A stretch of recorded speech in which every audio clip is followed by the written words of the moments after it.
Welcome to the End of Life Conversations podcast. I'm Reverend Wakil David Matthews. And I'm the Reverend Mother Ana Luisa Armendariz. In this podcast, we share people's experiences with death and dying, whether it's grief and loss, or joy and celebration, all things related to the end of life. We so enjoy all our insightful and passionate guests who generously tell their stories with compassion and wisdom. So let's get started. Hello. Today we are excited to have a unique conversation with Michael Erard. Michael is a writer, a linguist, a parent, and an immigrant. His work has been mostly about language and languages and the people who use them and study them. For the past 5 years, he has been working on a book about the first words of babies and the last words of the dying as linguistic phenomena, personal curios, and objects of cultural interest. Bye Bye, I Love You, the story of our first and last words, comes out in February 2025. Yeah, so good. Michael sent us a preview, which we thoroughly enjoyed. The results of his studies and his skilled way of sharing the stories made it a really compelling read. The conclusions are fascinating, and I think they'll be of great value to anyone who's doing end-of-life care. Michael's also in training to be a death doula, and he's on the advisory board of the Death Languages Project, which recently received a grant from the Order of the Good Death. Maybe you can tell us more about that later. As always, we will include links in the podcast notes so you can find out more about Michael and the Death Languages Project and anything else that comes up during the podcast. We most definitely want to hear more about the book and your work. But we always like to begin by learning a little more about you. So could you tell us in your own life when you first became aware of death? Sure. So I grew up in pretty rural circumstances where we had farm animals. And I think the fact of death, is something that you encounter pretty early and pretty suddenly. I think the first time that I really saw it was just one morning going into the chicken coop to feed the chickens, and there was a bird that had fallen off the roost and was collapsed, cold and stiff and kind of terrifying, really, that first time. But my father was a medical professional, and so there were lots of stories that he would bring back from work about people who died in accidents and things like that. And he had also been a combat medic in Vietnam. That reality was always kind of around, I think, although the actual fact of individuals that I knew who were dying was something that happened quite off stage, something that was taken care of by my parents or by doctors, or was the privilege of clergy, to deal with. It was not something that I was introduced to or had very much to do with directly. But I think the thing that had the most impact on me recently, and this is where I start the book, was with an experience that I had 12 years ago now, where I was foraging for wild blackberries in Portland, Maine, where I was living at the time, and discovered human remains, which turned out to have belonged to a woman who had been living on the streets for a long time, who had been missing for a year. And that was quite an experience. I think that it's only in my doula training that I've come to sort of get a term for what I experienced, that it was a kind of ambiguous grief. Like, who is this person to me, and what are my responsibilities to her, and what are the right things to do? And one of the challenges of that was having to discover for myself what the right things to do were. Other people said, "Oh, you called the police. Thank you for doing that. That was the right thing to do." Only later coming to understand that really only somebody who looks like me can, so easily call the police and expect to go home, that afternoon. Wow. But also then go to like a crisis counselor, and the crisis counselor telling me, you did the right thing by calling the police, and you did the right thing by talking to me. But that didn't satisfy me in any way. There was some other kind of thing or set of things to do. And so that sort of started me on the journey, and part of which led to this book. Yeah. That was a very, very profound story that you tell at the beginning of the book. It really sets the tone, and wow, what an incredible thing to go through. Thank you for sharing that. Yes. And, part of my question would be how death impacts a story, and death has impacted your story. Was it Tanya? Was it her name? Yeah, Tanya, right? And, how you mentioned in your book that what are the elements of mourning or grieving this person whom you've never known, who has gone missing for a long time and nobody was really looking for her, right? So can you just tell me more about, what is that? What did you do? What are the little pieces of it, and how long did it impact you? It impacted me for a long, long time. And I ended up, because I'm a writer, so I wrote, and figured that if I just knew everything there was to know about her and where she came from and the circumstances that she experienced living on the streets and all of that, that I would, kind of bring her back to life or tell her story in some way and kind of memorialize her. And that wasn't enough. Really. And it was I slowly got introduced to some of the literature on death and dying. So the work of Stephen Jenkinson had a big impact on me, and a lot of other stuff in the anthropology of death and dying, that led me to understand that really what I had encountered was a situation of some psychic threat, and that I really came to kind of believe that I had been kind of given this task by the place itself. And because it was a place where we had gone over and over, my wife and my 3-year-old son, picking blackberries over and over, this little kind of trashy corner peripheral edge of the city that nobody loved, but we loved it. That we had been kind of tasked with this burden. I was alone when I found her. And that took a fair bit of time, to understand. But it wasn't until I just went back to the spot and talked to her, which was very out of character for the way that I had approached these things or lived my life up to that point. But I brought her a donut and some flowers and some tobacco. So I have a friend who kind of prides herself on her knowledge of sacred practices, and she kind of gave me a little ritual to do. There were some stones involved, and I made it a practice every single year, on the day that I found her, to go back to that spot and make that offering. And the first time that I did it, it just made so much sense to talk to her. And it's, most of the book that I wrote is about the things that we say that we encounter in this world. But the place that the book ends is kind of the ways that those conversations continue and opening the door to other ways of being social. Yeah, wow. I have so many thoughts. I know. I'm like, yeah. Where do we go from there? Well, actually, I think, I'd love to hear more. Listen, why don't you tell us a little bit more about the book and some of the, and your work in general that you're doing now, and kind of what, especially the kinds of things that, like we talked about, our audience could use or could be useful for them in understanding how those two, the first words and last words, or first, not even words, as you usually spoke about earlier, the first communications and the last communications, how those are tied together and how those can be useful for us to understand better. Yeah, well, I just wrote a book, so there's the answer. Yeah, right. Read the book. Yeah.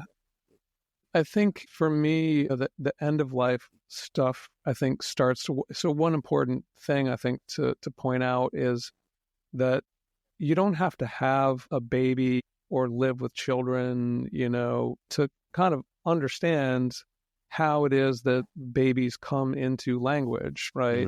To just kind of have a general model of what happens, and that you can't walk up to a baby and start talking to a baby as if, you're talking to an adult, right? You need to change what you're doing, and the person that your communication partner is limited, in some ways. And if you come from a culture that does that with babies, and not all cultures do, right? That's important to acknowledge. But that I don't think that there are as robust cultural models of how to interact with and to understand the language at the end of life.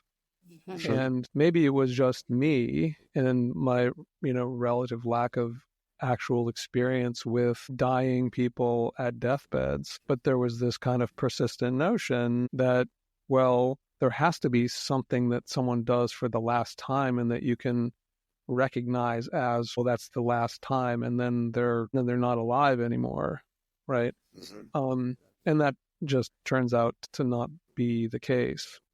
So one thing that I hope the book does is to help start to build some of that kind of cultural model, of that default understanding of what happens at the end, part of which is, about physiological decline, right? And about people's loss of function, but which is also about people's socialization. We don't come to our deaths as blank slates. We come to it understanding something about how to die, and something about what a good death is or can be. And so how can we achieve that, and how can we help other people achieve that? And then what are the modifications that we need to do in our communication in order to do that? One of the things I introduce in the book, and you mentioned this earlier, was this metaphor of the interaction window. And this was first, it was first offered to me by Catherine Mannix, who's a really wonderful writer and public figure in the UK. She's a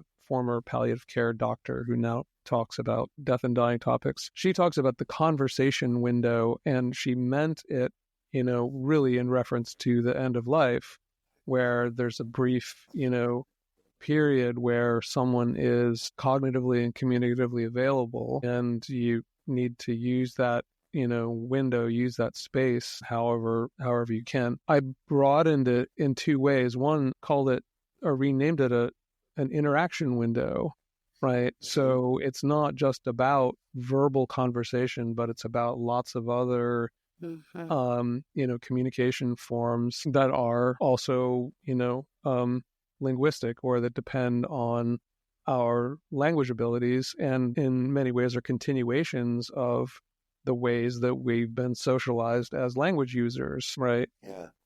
We're responsive. We take turns, you say something, I say something, you say something. We don't take up too much of the conversational space, and so forth. And one of the nice things then is thinking about how the interaction window operates, at the beginning of life as well. And that very first time that you look at a baby, and the baby's eyes kind of focus on you, and you can feel the window kind of taking shape. Yeah. And in that way. That brain activity. Woo, woo. Yeah. And the brain activity Right. is in both of you, because there's a kind of a mutual recognition for the first time. So what does it mean for that interaction window to open up? And then how does it close later on? So those are, some of the things that link the language at the beginning of life and language at the end of life. I think also culturally, we've been led for lots of reasons to privilege speech. So famous last words, there's no discussion of famous last gestures, right? Or famous last, hand squeezes or anything like that. But when you start talking, and your audience will know this, that the stories that people often have about those moments, those final moments, often are about, a facial expression, which means so much, which can be interpreted, in such a rich way, and have such relational power, or a hand squeeze, or, an eye gaze. And I think, and I was always really moved initially by those stories. Yeah. Thank you. Yeah, I was going to, I want to just hold your framework right here about communicating at the end of life and, speak about that privilege of speech. And oftentimes folks who are in active transition may not be speaking a whole lot. Yep. And there may actually be gestures, squeezes. And I just want to I'm going to share that it is important to also hold silence. Yep. And to not be so nervous to get that message, but just as we shift our language, and I wish more people would understand language isn't 100% the same all the time with everybody, right? Like we make assumptions. So speaking slower and offering lots of space for people to communicate and not just wait for the audible message. Yep. But as a spiritual person too, I'm like, what you feel may be a transmission. Like, don't decide that that's just you being cold. And so, yes, I love the idea of not privileging or being aware that speech is a privilege, and not every elder who is transitioning will have lots of words to say. Maybe few, or maybe none at all. There's you just said so many important things, and I'll just like pick up on one, the part about silence, right? That in some ways that is, from a linguist perspective, the most ambiguous thing that happens, right? So what is the meaning of the silence, and what does it represent? So it can be, part of a functional change, right? But it can also be a deliberate, intentional, yes, I want to say withholding, but, a behavior that's not a behavior. Right. It could be an exclamation point. Right. Exactly. Yeah, precisely. Yeah. And, years and years ago, I worked with developmentally disabled folks, and a lot of folks on the continuum would use speech boards. And there was, I was 20 years old working with, a lot of different folks. But I remember one time I had the privilege of working with a woman who wasn't verbal, and we actually had to hold her hand and help her move to the words. And there was a huge part of me that was like resistant to this as communication, because I would say to my supervisor, I'm like, am I just making this up? Is it me just moving her hand? Like, I don't, like, where's the information coming from? And she's like, you're receiving information. She's trying to, like, she wants to be heard. So you are the conduit for her. Yep. And I think that was such a huge, that must have been a huge life shift for me, because I continue to call myself a conduit. And I love the idea of listening to people on so many levels and never disparaging a silence or, a facial gesture as something just, as nothing. It's, and at the end of life, or working with people who are ill, or children, like, all of these are just so, they're so filled with information, just stand in awe of it, right? Yeah, exactly. What are you saying?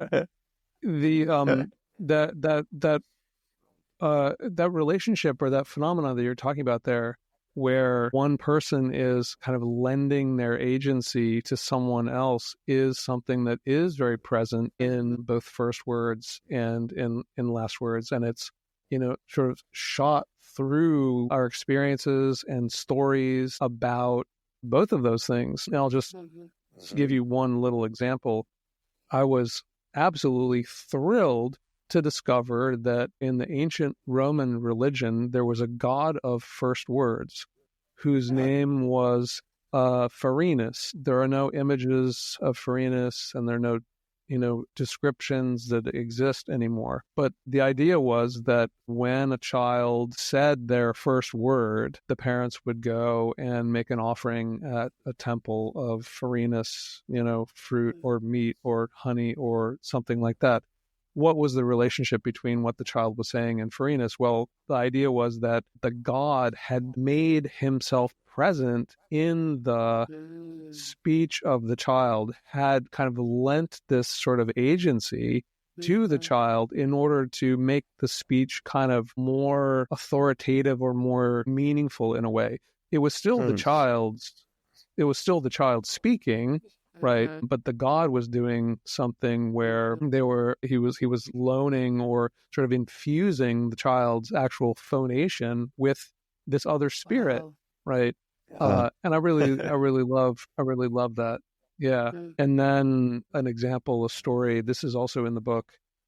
From the end of life, there's a famous Czech composer named Leoš Janáček, who was famous during his lifetime for notating all of these acoustic phenomena in musical notation, some of which he would do with people's speech. Quite a lot of these, thousands and thousands he made, were bits of speech, and they're called speech melodies. And very sadly, his only daughter came home to Brno after getting typhoid in St. Petersburg, and to recover, and it looked like she would maybe recover for a while, but then it was clear that she was going to pass away.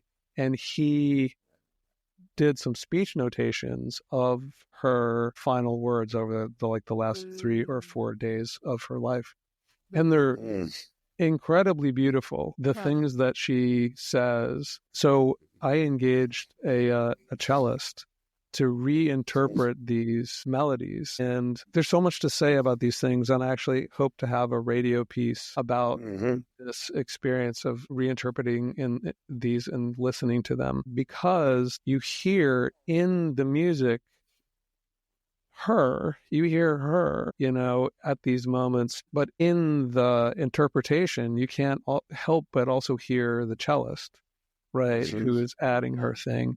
And the father, who has made certain kinds of notational decisions. And so they're not Olgas purely. All of these people are contributing together and making them together. And that's one thing that I say, throughout the book, is that we attribute these first words or the last words or the last gesture to the individual who produces them, but they really are constructed Collective. Together. There's something that we do together. Yeah. Wow. It's the attention and the mutual attention in those moments, at those particular points in the lifespan that make them in some ways so special. Yeah. Wow. Yeah. Thank you. Well, and I was just also going to say too, that's the collective in the dying moments, right? We're holding that space. And so Wakil and I have talked to people, and we use the language of hold that space. And it's hard sometimes to explain it, but when you're listening at the end of life, everybody in that room is holding that space, contributing to the story that is spooling out, right? Yep. It's like, I can't wait to listen to those speech melodies. Or Right. Yeah. And can I just share another example? Yeah. Yes, please. From end of life. And this is a phenomena that I'm starting to delve more deeply into because I think it's really fascinating. But a lot of the things that have been written about language at the end of life were kind of famous last words. So the individual unique things that people said, and you ask people like, well, what happened? They'll talk about sort of memorable things that are idiosyncratic or very individual, perhaps. But I started to wonder, like, is that true for in other cultures as well? And you might even have examples of this that you can share, but there are religious traditions where you are supposed to say a prayer or the name of a god or a sacred sound literally as the last thing that you do. and there should be nothing else that intervenes. And I find that quite remarkable and beautiful. I mean, when we're talking about holding the space and, lots of people being there, and then also this notion of the collective, these ritual last words are not unique to that person. They are the things that everyone has said. And it's kind of remarkable. It's kind of remarkable that in that moment that people are sort of joining that collective, of ancestry, or however you want to call that, by saying the same thing. So it's not an individual marker of their time, in this world. It's the thing that everyone has said before them and will say after them.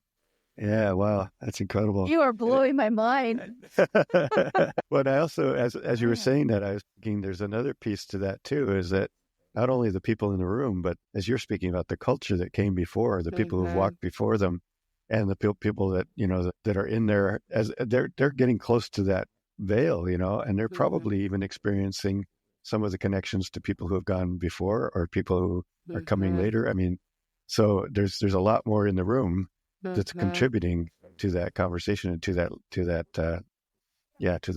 sharing and to the interactions that are happening. Sure. Oh, sure. That is just, I don't know, Michael, but that was really imperative for me to hear from you today. And I want to say this because also lending back to people's end of life stories. My sister died a few years ago, and I was her death executor. And, I asked the doctor, please ask her one more time if she's okay with this decision. And he said to her, and, it was like she had been in a coma for a few days. She woke up. There were like 20 people around her because people were just loved her in the hospital. And the doctor says to her, Vivian, your kidney is failing. We could put you on dialysis and we could take care of it. Or you can choose comfort care and be done with this. Would you like dialysis? And my sister looked up and she was like, no. And that was it. That was the last word she ever spoke. And she said no. She vocalized no. She did. Right on. And, so thinking about this as her last words, I really am just so struck how much agency that actually had, right? Like how much power, how much like awareness. And I don't know, it's really remarkable. I really am like, I'm kind of like overwhelmed over here. But, and I want people to know, like, a no is a powerful last word too. It's okay. Yeah. Yes. Right. Exactly. And no is quite a frequent first word, actually. That's true. Yeah. Oh my gosh. In similar ways. I wouldn't be surprised with her too. She would have been a no. No. That person, that soul had a lot of like agency for herself. She was this disabled woman who was we were told that she was going to live just days, and she ended up living 47 years, and she said a whole heck of a lot of no's in her entire life. Right. Yeah. Yeah. Good. Wow. Well, right, let's see. Where are we? Yeah. I know. I'm like, whoa, this has been a really good conversation. I'm so happy. So good. Yeah. Well, I'm just thinking, since the time's we're getting toward the end, I guess we talk about, do you have anything you'd like to share with us about challenges that have come up as you've been doing this work, or as you've been trying to share this work with folks? I mean, I think one challenge is that, there's really a lot that I want to write about, and there's really a lot that I want to, talk about, and do more research on. Finding the time and the resources to do that, like anything has been a challenge, but also trying to do this in a way that is, not that's oriented towards care in the broadest sense, and that is not exploitative or seen as exploitative in any sort of way, but going, there's really potentially something to be gained here by understanding this in a more direct way, but maybe not in the same way that the babies are studied and that babies' language, is studied, which can seem to me sometimes to not be oriented towards care, but to be, exploitative in that way. Yeah. So trying to articulate and be sensitive towards that paradoxical gesture, which is let's open this space up to look at it in a particular way, but also close it off to certain kinds of motives, open it up to some motives that haven't been present, but close it off to some other motives that might be the first impulse. So that's been a real challenge. You might encounter this as well, but another challenge is going, okay, how am I going to get to the other things that I want to do that are not about language at the end of life? So there have been a lot of projects. Sure. Sort of in a holding pattern that maybe I'll get to now. Right. Well, I'm delighted by this. Yeah. I can't wait to finish your book. I'm so glad that it's resonating with you. Both the first words and the last words, putting them together was a real challenge. When I would show the book to agents and editors, they would say, "No, this is two books. These don't belong. These don't belong together." And I kind of went, "No, I think they belong together." And one of the reasons that I went with the particular press that I did was they do a lot of language work and saw immediately why the two things work together. Yeah. So I'm really happy to be, talking to you two and by extension, your audiences who I think really can benefit from connecting to the other end of things, as well. And maybe there's some of that they can bring to their work at the end. Yeah. I wonder about that. If you had any pushback from people that were saying, this doesn't make sense, this isn't real, or you're making stuff up or anything. Pushback. Did I answer that?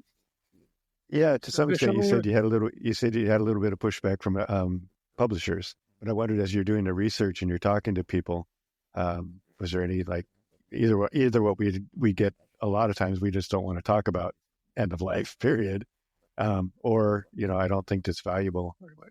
Was there any of that in your research? No, I think there was there was a lot of recognition by people who focus on child language that end of life language had not ever been, looked at before in this way. So there was that kind of acknowledgement, which would often open on to certain kinds of personal stories that people had, which was interesting. I think when I mentioned it around, though, people would, and I think everyone, maybe a lot of people who are starting to get into end of life work, and who are not necessarily known as that, encounter, a kind of reaction like, well, that's kind of morbid, don't you think? Yeah. We do that. We do get that. So I think I got some of that as well. Okay. I really hope this becomes your gift to the end of life work, because we do. I love death is my jam. I love all the ritual and how do we care for the caregivers and how do we, what do we do with the body after it's passed, or all these things. I love it, but to really hone that ear to listen and hone the heart to be available for those last words, and maybe it's prose or poetry in the last moment, and it's not words, and I don't know. It just what a gift! It's so rich that I hope that more people will read the book and pay attention. Thanks. Yeah. I think also, one other, I think gift of the book is to say that experiencing some sort of last thing or something that you can hold onto in that way is special, meaning that it's rare. And so there are people who experience the death of a friend or loved one and don't get to have that thing and walk Sure. around with some amount of guilt, I think, or shame. People have talked about that. Some sense that they missed out on something or that they should have been, that there was sort of a mark on their experience. And I want those people to be free from that burden and to understand what's normal. I think, certainly people do get to have those, things, those experiences, but there are a lot of people who don't, and they should not be burdened by that. Yeah. It almost feels like so that, what is it, the lending agency to those folks to have that vacuum, that whole fill for them, right?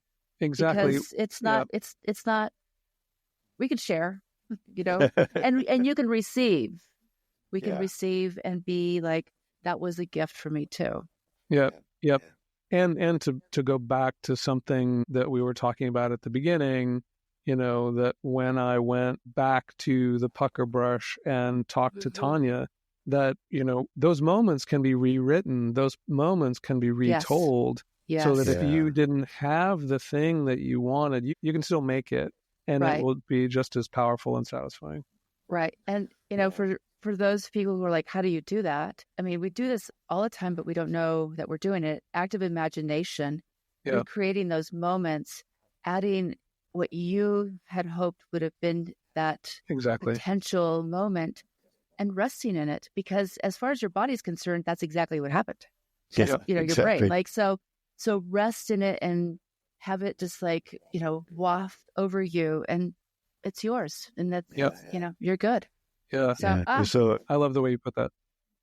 Yeah. It was so beautiful that you brought ritual as a method for that. To create that new reality, ritual is such a important part of that for us, and something we're going to have a special podcast about at some point. But it's one of our, our stuff that we need to get done. Thanks. Yeah. Well, we are pretty much out of time, but we always like to give you an opportunity, first of all, to just think if there's anything else you wish you had told us, and share that if you'd like, and then to share the poem you sent us. Yeah, I think I've said pretty much everything that I wanted to bring to you. Thank you for the questions. Thank you for the space. And I think we could probably do another hour. Yes. And just go from if you were in Denver, you'd be coming over for dinner, because I would be like, let's talk, or let's not. Yeah, that's it. Some silence. Yeah. So the poem that I wanted to read is it's called Otherwise by Jane Kenyon. And it goes, I got out of bed on 2 strong legs. It might have been otherwise. I ate cereal, sweet milk, ripe, flawless peach. It might have been otherwise. I took the dog uphill to the birch wood. All morning I did the work I love. At noon I lay down with my mate. It might have been otherwise. We ate dinner together at a table with silver candlesticks. It might have been otherwise. I slept in a bed in a room with paintings on the walls and planned another day just like this day. But one day I know it will be otherwise. Yeah. Yes, it will. Yeah, well, this has been a really profound and wonderful conversation. So grateful to you, Michael. Indeed. Thanks so much for joining us on the End of Life Conversations. We appreciate you and look forward to sharing our stories. We encourage you to subscribe to have access to premium episodes and extra resources. Links to our guests and their recommendations and a transcript of this episode will be in the podcast notes. Yes, thank you so much. And please tell all your friends. Follow us on social media, and again, consider subscribing for some excellent premium content. We want to acknowledge that the music we are using was composed and produced by Charles Heastand. We also want to acknowledge that we live on unceded lands that have been cared for thousands of years by Indigenous peoples who are still here.